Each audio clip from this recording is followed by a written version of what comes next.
On en vient donc au grand format de cette édition, la dérive sociale. Le constat est palpable. La jeunesse malienne est désorientée, les valeurs intrinsèques oubliées.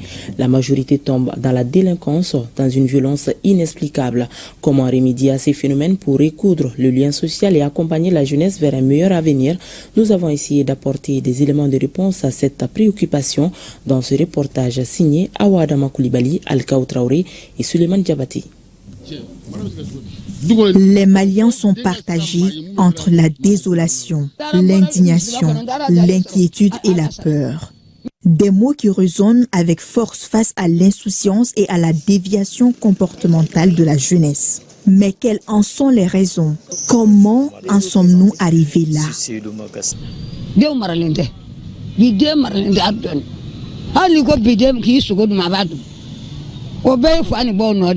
Celui qui doit servir d'exemple, si lui ne connaît pas, comment voulez-vous que les enfants connaissent?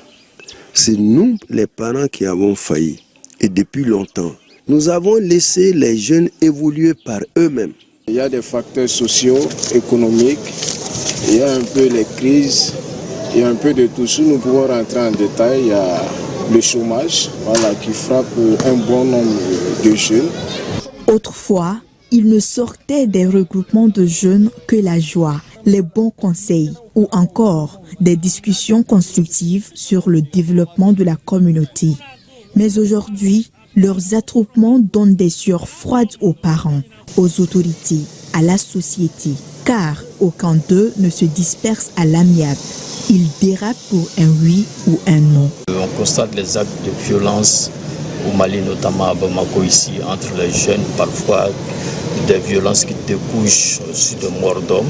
On en a vu il n'y a pas très longtemps, ça s'est fait à Bako du Groni où un jeune artiste a été tué. Si vous remarquez, les jeunes qui s'adonnent à ces violences-là, très souvent ce sont les jeunes d'un certain statut social, qui ont des sentiments d'exclusion sociale, qui ont le sentiment d'être relégués par la société. Donc la violence devient un moyen d'expression. La violence comme moyen d'exister, de s'affirmer, une tendance terrifiante et grandissante au Mali qui ne s'explique pas que par le manque d'éducation. Ce relâchement social a fait que les gens se sont installés dans le gain facile. Tu vois les gens s'enrichir à coups de milliards, tu te dis ah non, il faut que j'en ai aussi.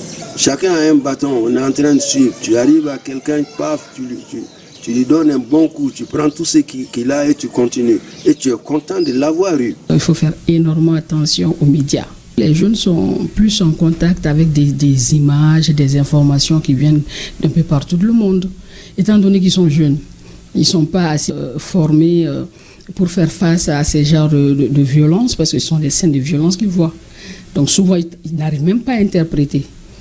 Eux, ils vont essayer de reproduire. La liste des facteurs ne s'arrête pas là. L'agent dévastateur est un poison invisible qui ronge les cerveaux. Un bon pourcentage de jeunes Maliens en sont dépendants. Utiliser des coupes-coupes, utiliser des armes pour se tuer, se fracasser le crâne. J'attribue ça à la consommation des stupéfiants. Il faut le dire, la drogue, l'alcool. Aujourd'hui, on en consomme trop. C'est un secret de polichinelle, tout le monde le sait. Il faut faire un tour dans les centres psychiatriques pour voir le nombre de jeunes sous traitement. Une dépravation des mœurs sans dénominatif s'installe peu à peu à travers le pays. Un retour aux sources est aujourd'hui plus que nécessaire.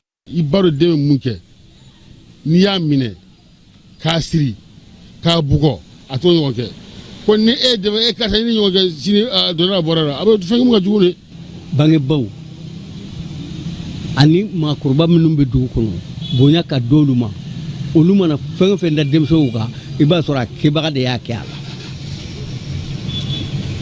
mɔgɔ kana fɔ k'a fɔ ko a den tɛ nin ye munna a bɛ nin bugɔ. Après un redressement familial, il faut la conjugaison des efforts de l'État et des organisations de la société civile. En ce qui concerne l'État, essayer de contrôler, surtout de contrôler tout ce qui est réseaux sociaux, les accès, essayer de limiter ça. D'abord qu'on sanctionne durement ce qui s'adonne à des actes de violence incontrôlés. En plus de cela, faire la sensibilisation à travers les médias, à travers les associations juvéniles et ainsi de suite.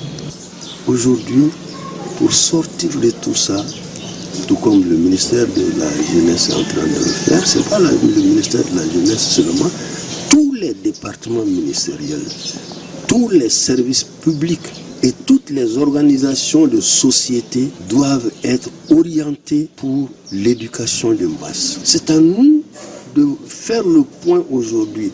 Quelles sont nos valeurs sur lesquelles nous voulons mettre de l'accent? On s'entend sur ces valeurs et ce sont ces valeurs qui vont être enseignées, diffusées, communiquées à tous les niveaux. Et les gens doivent être suivis là-dessus. La jeunesse, autrefois connue pour sa bravoure, son patriotisme, son don de soi, laisse place à une jeunesse au bord du gouffre qui s'entretue.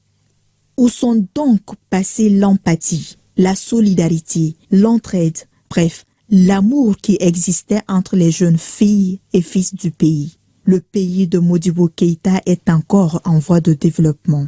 La relève est-elle assurée?